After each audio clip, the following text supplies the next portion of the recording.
सिंदखेड राजापासून विदर्भ चालू होतो. फार भाग्यवान आहेत तुम्ही. गजानन महाराजही तुमच्याकडे आणि राष्ट्रमाता जिजाऊ पण तुमच्याकडेच आहे बरं का. भाग्यवान विदर्भ आहे हा.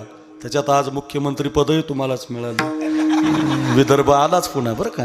काळजीच करू नका, अजून 2-4 समृद्धी केल्याशिवाय देवाभाऊ झोपत नाही आता बरं का.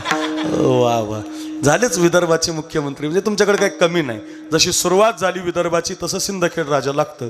त्या सिंदखेड राजाला ऐका ऐका राष्ट्रमाता जिजाऊ जन्माला आली. काय मुलगी महाराज. बापही तसाच होता. पोरगी जन्माला आली तर बापानं हातीहून साखर वाटली. काय बाप असेल. नाही तर आमचा बाप पोरगी जन्माला आली म्हणून गर्भातच मारून टाकायला, जिवंतच ठेवत नाही. असं करू नका.